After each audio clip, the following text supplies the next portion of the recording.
Dee just thinks she's the best at everything from the day she was born. You know, she just thinks I'm better than everybody else. I can do things nobody else can do. And even to this day, you ask her, what's the worst experience of your life? She goes, my whole freshman year at Connecticut was the worst ever. Because I was always after her to be better, be better. It was a different level of intensity, a different level of focus. You know, after that first practice, I knew it was going to be the hardest 4 years of my life, and at the same time, the most rewarding. UConn has won the national championship. 39-0, Connecticut is perfect. Number 7 for the UConn Huskies.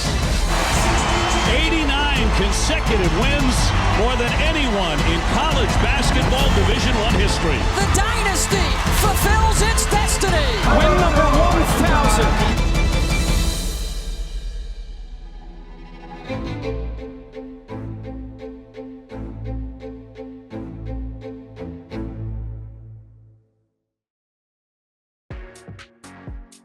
The player that I said we have to get is Asia Jones, because I thought she was a pro in high school. But I saw Tamika Williams play in like 9th grade or something, going into 10th grade. And she remembered that. So now Tamika's ranked the #1 player in the country. But in the meantime, Sue's in the mix. And Swin, we were recruiting, but then for whatever reason, like I don't know whether Swin stopped responding to us or her coach stopped. So we stopped recruiting Swin. So we had all these people in the mix. And they all kind of recruited each other. Like, hey, let's go to Connecticut together. And we ended up getting all those guys, and it ended up becoming one of the greatest recruiting classes in the history of college basketball, because Sue made the Olympic team, Swin made the Olympic team, Asia made the Olympic team. And it was just an incredible opportunity for us to have those guys come to school here. I remember hearing about this incredible freshman class and then getting a chance to watch them and how perfectly they complemented one another. To be led by this point guard in Sue Bird. Terrific pass from Sue Bird. I mean, it doesn't get any better than that. And then have Tamika Williams inside with her efficiency. Tamika Williams, she was shooting 80% from the floor this season entering the ball game. Swin Cash, there's nothing quiet about her as a person or as a basketball player. She's just too talented. She fakes the pass. Shavonna Hunter had no idea what was going on. That's a big time move. And then Asia Jones, a player who just did things quietly and differently, but certainly dominantly. Bird misses the shot, rebound, Asia Jones. Jones falling out of bounds, gets fouled and knocks it in. Just watching this young class, you could see why Coach Auriemma was so excited about them. The season started, we were loaded. I mean, we had a great team. You know, because we had Shea, we had Sveta, we had these guys, and we scored like 110 points, 107 points, and 113 points. First 3 games was ridiculous. And I thought, man, oh man, we're going to be impossible to beat. And the 8th game of the season, Sue just comes down for a pull-up jump shot at the foul line, tears her ACL. And we were never the same after that. And you know, by the time we got to the regionals, we were shot, and we lost. This is Geno Auriemma, reporting live from Paris, France. The foreign trip helped bring people together, but I think what forged that team was that loss. In their first venture ever into the Sweet 16, Iowa State knocks off Connecticut, which loses for the first time in the Sweet 16. They responded to that loss by the way they practiced, by the way they went to the weight room, by everything they did. They were on a mission. You never think about yourself as being the best because coach every practice make you feel like the worst team. Number 1 with a bullet, the UConn Huskies, and head coach Geno Auriemma moved to 14-0. It was tough because at practice you work so hard, you feel bad, and it's tough mentally. You feel like you're the worst player in the country, and then you go and win by 45 points. The number 1 ranked team in the country beat the Crusaders 89-51. Yeah, we're actually not that bad. And then when you go and see the video after the game, and they show you like 10 mistakes you make, you're like, oh, okay, yes, we're not that great yet. So when you're in it, you don't realize that it's an amazing experience, amazing team. But only after like 20 years, you're like, yeah, we were very good. That's it. Geno Auriemma and his club back to the Final Four again. To finish it in Philadelphia, coach's hometown, close to a lot of family and friends. Except my mom and all my friends that I grew up with were there, and That group was pretty special, obviously. What began in a small gym in France in August ends in Geno Auriemma's hometown in Philadelphia with a national championship for the Connecticut women. And in 2001, an even better team. Well, we came at an interesting time. Our freshman class came in 2000, and the senior class was legends, Shea Ralph, Svetlana Brosimova. We were coming in, it was like after a national championship. You know, we thought we were hot stuff, #1 class in the country, coming into UConn, like, yeah, we're gonna win another one. Man, Shea took us out 1 by 1 in practice one time. It was like, that's a foul. You can't just elbow somebody and run, like, that's a foul. And when you talk about Swing Cash, Tamika Williams, Asia Jones, and Sue, 4 of the best players to ever play here at Connecticut. So our class came in at a time where the future was bright and we had a lot to live up to.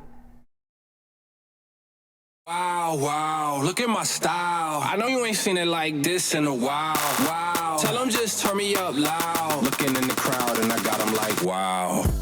Diana had a different presence about her from the second she stepped on the court, like this brash, I am a really good player and everybody's gonna know about it. She just had a different kind of charisma, toughness that we really hadn't seen from a UConn women's player prior to that. How do you even create that shot? How do you even think, you know what, I'm gonna do a 360 and lay the ball in? The ability to handle the ball and do things in midair, plus just a tremendous outside shot. You really could say she has it all.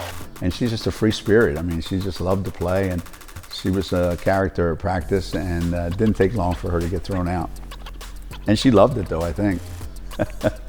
I realized that she's going to be amazing from the first practice. I looked at her, I'm like, she's freshman and she's not afraid, she's not scared of anybody, anything. When you test the player on the court, you just need a couple of seconds to feel like, no, she's the real deal. And look at the pass from Taurasi. This is just being aggressive, going to the basket, taking the game over.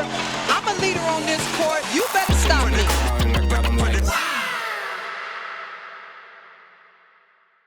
Shea got hurt again, Sveta got hurt, and we ended up losing in the Final Four. And then that set us up for 2002. We'd just come off a Final Four loss to Notre Dame, which was heartbreaking. They didn't want to go through that again, and were willing to do whatever it took. 74-50,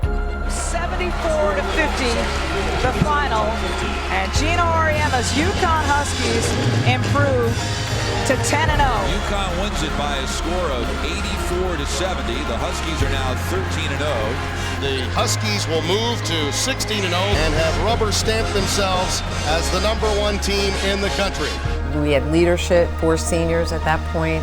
You know, there are people who have said Geno Auriemma has the best starting 5 in the nation, and he thinks he has the best backcourt that women's college basketball may have ever seen. There was just something special about our group. I think Coach saw something special and pressed us. That starting 5, I don't think we could make it hard enough for them at practice, for them to be happy. I think they wanted every challenge, and they took every challenge and really ran with it. For the 3rd time, the Huskies finished the regular season undefeated. When you have experience like that, they know the drill.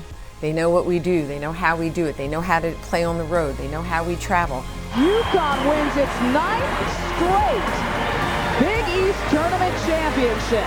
We knew what we had, and we knew we just had to go out there and play together, play as a team. And it was, I think, the best college women's basketball team ever. That was the best team in the history of the game. Perfection is spelled UConn.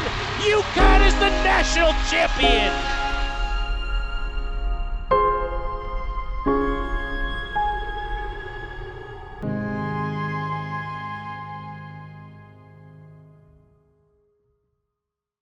Going into my redshirt sophomore year, we didn't have a senior. We had lost Sue Bird, Swin Cash, Asia Jones, Tamika Williams. So they left, and CD, knowing what we had coming back, is like, oh Lord, we're going to the NIT next year. And we was like, dang, like for real? Like, we going to the NIT? Like, we just won a national championship. Like, all right.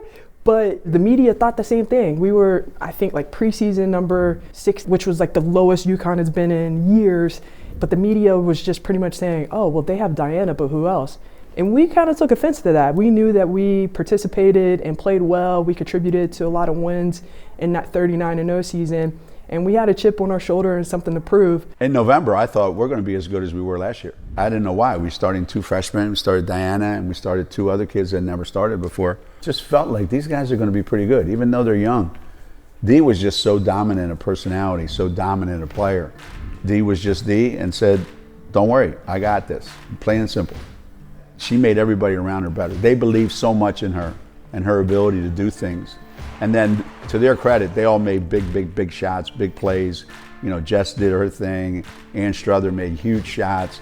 Barbara Turner was just tough and was a scorer. Maria Conlon handled the ball, never turned the ball over, and made huge threes for us. AB came off the bench. And we had a lot of really great ingredients, and we had the best chef in America. Dee was putting it all together.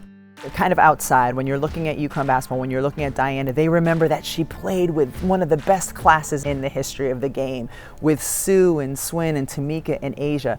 And people tend to forget that Diana Taurasi then led a whole different crop of players. I think only 1 or 2 of them who played any time in the WNBA. She then 2 more years led those 2 groups of players to a national championship. Watch Taurasi. She sees that little open and she's gone. There's always the possibility of magic when you put the ball in the hands of Ms. Taurasi. She could take it one-on-one every possession if she wanted to. She's a step above everybody else. If you took Diana off that team and added anybody else, they don't win a national championship. There's no chance of it. She just infused that group with toughness and confidence. One of the most incredible feats when you're talking about the great players in the history of the game, Diana's junior and senior year, and their ability to win championships against the competition that they faced. UConn wins 3 national championships in a row. For 4 years, Geno Auriemma has said the difference between UConn and everybody else is that we have Diana and you don't.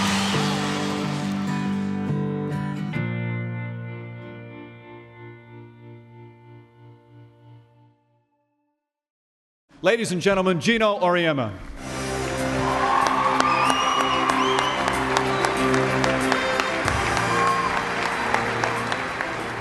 I am really nervous. I'm usually not nervous, but I'm really nervous. You kind of know that you're eligible, but you don't know where it could go. It's not something that when you start out as a coach, you say, you know, someday I want to be in the Hall of Fame. So to think that someday, like, I'm going to be here and somebody's going to be reading my stuff, that was just so preposterous. You didn't even think about that. When one of my players was named first team All-American or something, I always thought, you know, I think I had something to do with that. Well, right now, at this moment, at this point in time, this is your opportunity to sit there and look up here and say to yourselves, you know what, if it wasn't for me, you wouldn't be there. And you'd be absolutely right.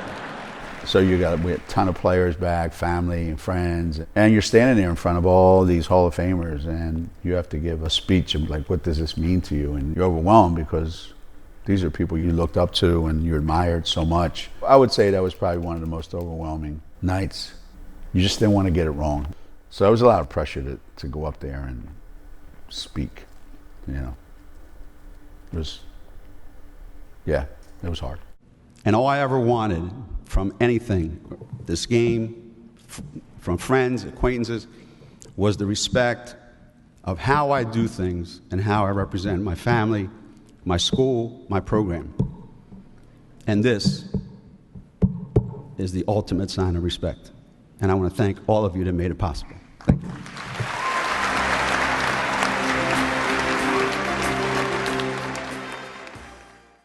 UConn was beaten in the Sweet 16 in 2005, brought in Renee Montgomery. There was a kid on Renee's team that everybody thought was the greatest player in the country.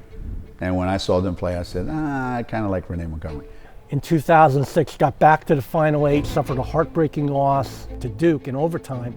2007, they bring in Tina Charles. Tina Charles' freshman year, I called and spoke with her high school coach at Christ the King, and he said she could be the best player I've ever coached, and that she had an opportunity to play with Maya Moore. Maya Moore and I, just being a year apart, we often ran into one another in high school, All-American tournaments, and you just knew Maya was going to be special and definitely disrupt the NCAA. So everything kind of came together, but you're not quite sure how they're going to fit, how everybody's going to mesh. We went to the Final Four in Tampa, as a matter of fact, in 2008, and we lost. We lost to Stanford. And I remember losing that game, and I was standing in front of the media, and they asked me, hey, so what do you think about this game, and what do you think about the future? I said, listen, I want to promise you one thing. Next year at this time, we're going to be playing for the national championship.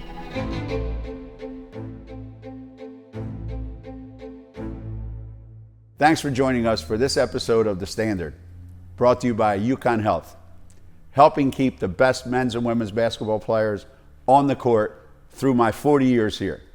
So, let our doctors be your doctors, and you can have the same success.